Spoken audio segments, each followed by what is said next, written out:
বাঘ আর গরু, কে বলেন তো দেখি? আরো জোরে বলেন কে? আরো জোরে বলা লাগবে, বাঘ আর গরু। আচ্ছা, বাঘ হিংস্র নাকি গরু হিংস্র? জোরে বলা লাগবে ভাই, বাঘ নাকি গরু? বাঘ হিংস্র। গরুকে আমরা আদর মোহাব্বত করি, ঠিক কি না? কেন করি? মাংনা করেন, দুধ খেতে পান, গোশ খেতে পান, এই জন্য। আর বাঘকে আদর করেন?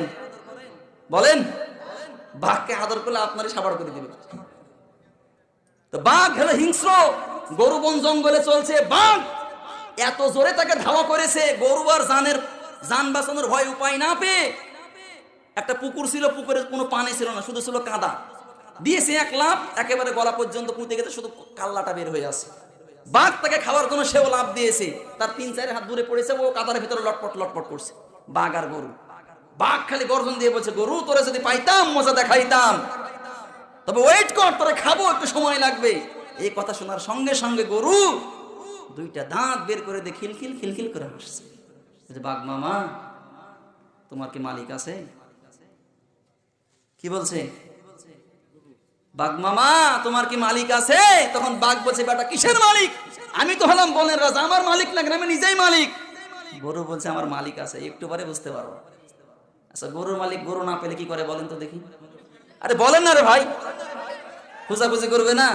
সারাদিন খোঁজার পরে দেখছে বাঘ আর গরু কাদার ভিতরে লটপট করছে, লোকজনকে ডেকে নিয়ে এসেছে। বাঘকে উদ্ধার করবে নাকি গরুকে? আরো জোরে বলেন, কাকে? গরুকে উদ্ধার করে নিয়ে গেছে বাড়িতে। বাড়ি যাওয়ার পরে সুন্দর করে পরিষ্কার করে খাবার দিয়েছে, আর পরবর্তীতে লোকজনকে ডেকে নিয়ে এসে পৃথিবীর জমিন থেকে বাঘকে পিটায় বিদায় করে দিয়েছে। কি বুঝলেন বলেন দেখি? বলেন কি বুঝলেন? বুঝাই দেবো এবার নাকি? বাংলার জমিনে যারা বাঘের মতো আচরণ করেছে, নির্যাতন করেছে, নিপীড়ন করেছে সাধারণ জনগণের উপরে, আলেম ওলামাদের উপরে, আল্লাহ সুবহানাহু ওয়া তাআলা আমাদের মালিক, কথা বলেন ঠিক কিনা?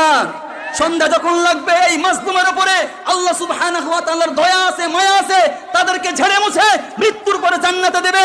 আর আবু লাহাব মার্কা মানুষ যারা, আবু জাহেলের মতো চরিত্র যারা, কিয়ামতের মাঠে আল্লাহ সুবহানাহু ওয়া তাআলা এদেরকে থাপ্পড় দিয়া জাহান্নামে নিক্ষেপ করবে, কথা বলেন ঠিক কিনা?